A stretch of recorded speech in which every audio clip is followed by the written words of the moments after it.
KM hospital Sangamner, माफक दरात अत्याधुनिक वैद्यकीय सेवा, 100 पेक्षा अधिक तज्ञ डॉक्टर्स, हृदयविकार, स्त्रीरोग, अस्थिरोग, अपघात विभाग, मेंदू आणि मणक्याच्या शस्त्रक्रिया, सांधे प्रत्यारोपण, लॅप्रोस्कोपिक आणि robotic surgery, dialysis, CT scan, plastic surgery, मधुमेह, पॅरालिसिस, छातीचे विकार आणि जनरल मेडिसिन, त्याचबरोबर सर्व मेडिक्लेमची कॅशलेस सुविधा, सर्व शासकीय योजना उपलब्ध, अत्याधुनिक मॉड्युलर ऑपरेशन थिएटर आणि 24 तास अत्यावश्यक सेवा. ठिकाण विठ्ठल मंदिरासमोर, अकोले बायपास रोड, संगमनेर. संपर्क 99532 99532. श्रमसाहित्य रद्द करा. कामगार शेतकरी एक सुनेचा शेतकरी विरोधी धोरणात्मक मोदी सरकार. केंद्र सरकारच्या कामगार आणि शेतकरी विरोधी धोरणांच्या निषेधार्थ देशव्यापी पातळीवर आज आंदोलन केलं गेलं. या आंदोलनामध्ये अकोले तालुक्यातील विविध कामगार, शेतकरी आणि कर्मचारी संघटनांनी सहभाग नोंदवला. Centre of Indian trade unions तसेच कम्युनिस्ट पक्ष, अखिल भारतीय किसान मंचच्या वतीनं संगमनेरच्या प्रांताधिकाऱ्यांना निवेदन दिलं गेलं. या आंदोलनात युवा, विद्यार्थी, कामगार आणि शेतकरी सहभागी झाले. अहिल्यानगर CITUच्या वतीनं अंगणवाडी कर्मचारी, शालेय पोषण आहार कर्मचारी, बांधकाम कामगार, आशा वर्कर्स, वनजमीन धारक शेतकरी आदी घटक आपल्या विविध मागण्यांसाठी आंदोलनात सहभागी झाले.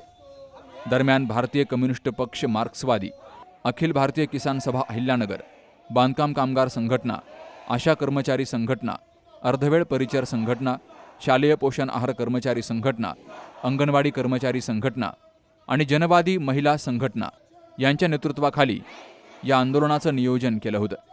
शेतकरी, शेतमजूर, बांधकाम कामगार, अर्धवेळ परिचर, आशा वर्कर, शालेय पोषण आहार कर्मचारी, अंगणवाडी कर्मचारी, ग्रामपंचायत कर्मचारी, निराधार, अपंग आदी विविध घटकांच्या मागण्यांसाठी हे आंदोलन केलं गेलं.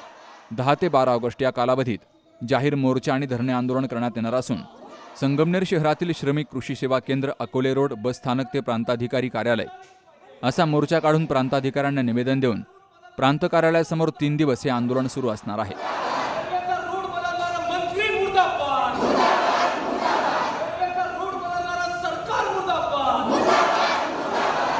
दिनांक 10 ऑगस्ट 2026 रोजी आम्ही अखिल भारतीय किसान सभा, जनवादी महिला संघटना, अर्धवेळ परिचर संघटना, बांधकाम कामगार, आशा कर्मचारी अशा भारतीय कम्युनिस्ट पक्ष मार्क्सवादी कम्युनिस्ट पक्षाच्या सर्व संघटनेच्या वतीनं प्रांत कार्यालयावर धडक मोर्चा आणलेला आहे.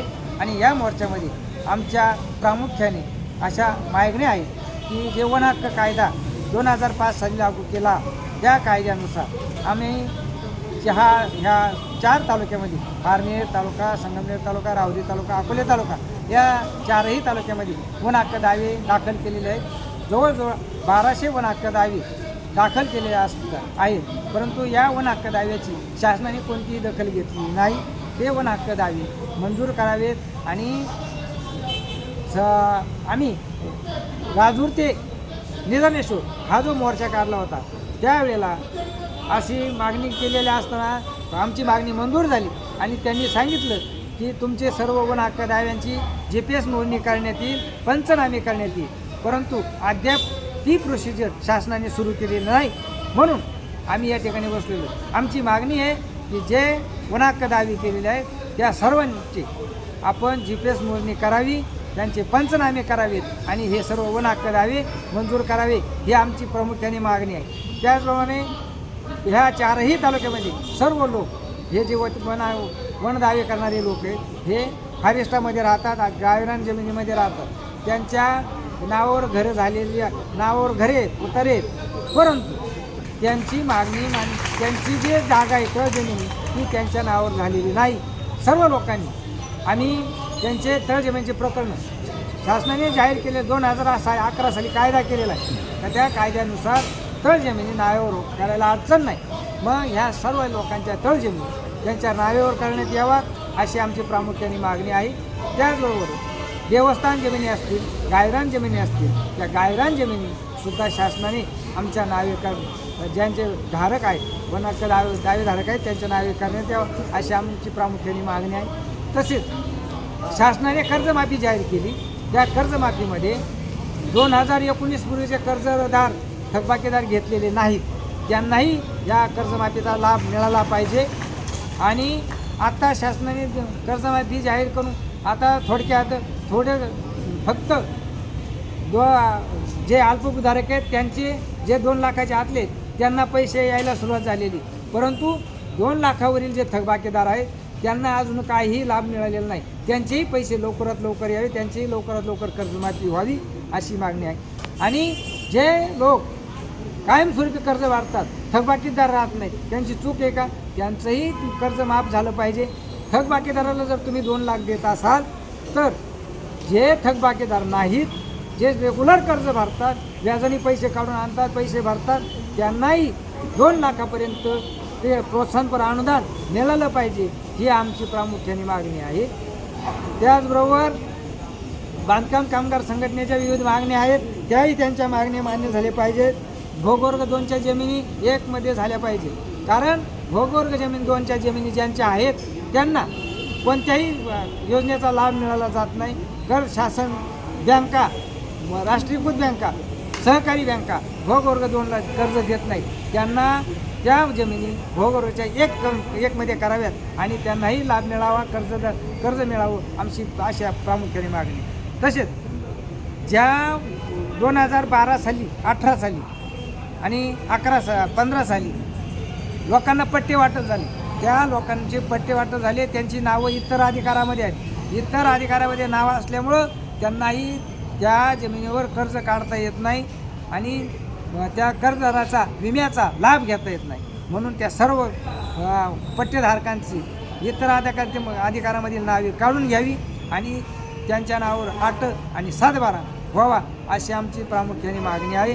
अशा अनेक मागण्या घेऊन आम्ही या ठिकाणी मोर्चाला लावलो आहोत. आमच्या ह्या मागणी मान्य झाल्या नाही तर आम्ही प्रांत कार्यालयासमोर तंबू टाकून बसणार आहोत. आम्ही आता साहित्य समोर घेऊन आलेलो आहे, सगळं तंबू टाकायचं, तंबू टाकणार आणि 3 दिवस या ठिकाणी सर्व संगमनेर तालुका, अकोले तालुका, पारनेर तालुका आणि राहुरी तालुका आम्ही या ठिकाणी तंबूमध्ये बसणार. रात्रंदिवस 3 दिवस या ठिकाणी सत्याग्रह करणार आहोत. संगमनेर शहरामध्ये आज या ठिकाणी हे निदर्शनं झाले, भाषणं होते, निवेदनं दिले जाते, पण त्यानंतर संगमनेर, राहुरी आणि पारनेर तालुक्यातल्या वनजमीनधारकांचे जे काही प्रश्न आहेत, गावागावातल्या शेतकऱ्यांचे जे काही प्रश्न आहेत, मग रस्त्याचे प्रश्न असतील, विजेचे प्रश्न असतील किंवा आता काल आम्हाला ऐकायला मिळालं, काल जागतिक आदिवासी दिन होता. या जागतिक आदिवासी दिनाच्या निमित्तानं हा प्रश्न आम्ही त्या चौकामध्ये विचारण्यासाठी काल अकोल्याच्या चौकामध्ये आम्ही तंबू ठोकला होता, पुस्तकांचा स्टॉल लावलेला होता, झाडांचं वाटप त्या ठिकाणी आम्ही चालू केलेलं होतं आणि काही विद्यार्थ्यांचे पुस्तकं त्या ठिकाणी विक्रीसाठी ठेवले होते. त्या ठिकाणी आम्ही प्रश्न केला का आमच्या आदिवासींना नेमकं मिळालं का. या जागतिक आदिवासी दिनाच्या दिवशी या चर्चा झाल्या पाहिजे, परंतु त्या चर्चा न होता कर्कश वाद्यावर ठिकठिकाणी आपल्या अकोला शहरामध्ये एक जत्रेचं स्वरूप त्या ठिकाणी आलेलं होतं. डीजेच्या तालावर नाचलं जात होतं, पुढारीही नाचत होते. राजकीयकरण त्या आदिवासी दिनाचं झाले आणि त्याच मिनिटाला संगमनेर तालुक्यातल्या धोळासना गावातून आम्हाला फोन आला. अख्खे दिवसभर आमच्या हरिचंद्र लोकरे आमच्या बरोबर होते. त्या आदिवासी शेतकऱ्याच्या शेतामध्ये पेरणी चालू होती, परंतु कोण आहे दुधाणे नावाचा, मी आता आजपासून इथं बसणार आहे, कोण तो दुधाणे नावाचा फॉरेस्टचा शिपाई आहे, संध्याकाळपर्यंत या ठिकाणी लालबावट्याच्या तंबूमध्ये त्याने आलं पाहिजे. अरे वणगावात दाखल केलेले तंबू वनाची जमीन ते शेतकरी कसताय आणि पुरुष माणूस घरी नसताना त्याच्या घरच्या लोकांना, महिलांना त्या ठिकाणी दमदाजी केली जाते, औध बंद केलं जातं, पेरणी बंद केली जाते. त्याचा या ठिकाणी पहिल्यांदा आजच्या मोर्चामध्ये मित्रांनो या ठिकाणी धिक्कार देतो. अशाच प्रकारचे आपले हक्क आपण घेऊन आलेलो आहे. आपलं शोषण होत आहे. आमच्या अर्धवेळ परीक्षा आज या ठिकाणी आला, काय सांगतात त्या मायमावल्या, अरे पायी चालल्या, राजूरपासून निघाल्या आणि निदर्शनापर्यंत पायी चालल्या. पगार वाढ झाली, परंतु पगार वाढ त्या सोडून गेले 8 ते 9 महिने ह्या भगिनींना साधा पगार सुद्धा सरकारनं दिलेला नाही. अशा अनेक मागण्या, अशा कर्मचारी लोकाधिक कामं त्यांना सांगितले जात आहे. बांधकाम कामगारांचं तर वाटोळं करून टाकलं या सरकार. बांधकाम कामगारांच्या सगळ्या योजना आज बंद झाल्या.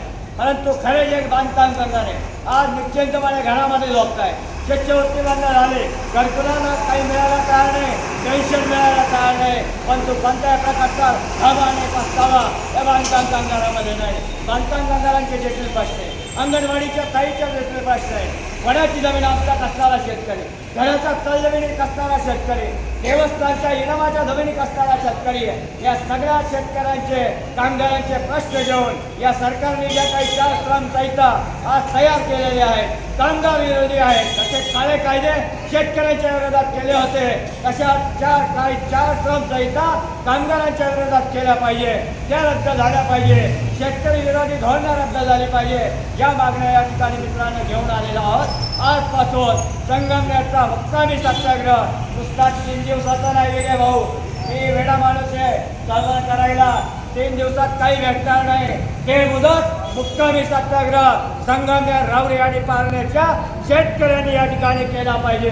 जोपर्यंत गावागावामध्ये वडी जमिनीचे सर्वे चालू होत नाही, जमिनी मोजल्या जात नाही, बिगर आदिवासींचा मोठ्या प्रमाणामध्ये या ठिकाणी यश हा सगळा अधिकारी त्याचा अर्थ कायद्याचा अर्थ वेगळा लावत आहे. तर जे काही दुखणं असेल शेतकऱ्याचा या तंबूमध्ये सोडवावं लागेल, तोपर्यंत या ठिकाणचा मुक्कामी सत्याग्रह मागे घेतला जाणार नाही, हा इशारा या ठिकाणी देतो. आणि पुन्हा एकदा या ठिकाणच्या प्रशासनाला, प्रांत साहेबांना आमचं सांगणं आहे का तो जो काही ढोळ असल्यामध्ये आमचा आऊट बंद करणारा जो काही फॉरेस्टचा शिपाई आहे तो संध्याकाळपर्यंत या तंबूमध्ये आला पाहिजे. दादा तुझं दुधारे बिधारे नाव असेल, पण लाल बावट्याच्या आगीला तू हात लावलाय, आता तुझा हात चढाव्याशिवाय राहणार नाही. तेव्हा त्या फॉरेस्टच्या शिपाईने इथे आले आणि या आमच्या वनजमीनधारकाच्या कुटुंबाचे माफी मागावी आणि त्या ठिकाणी जो काही नाच खोळा लावलेला आहे, गावागावात अशा प्रकारचे त्रास दिले जात आहे, हा त्रास तातडीने बंद करावा.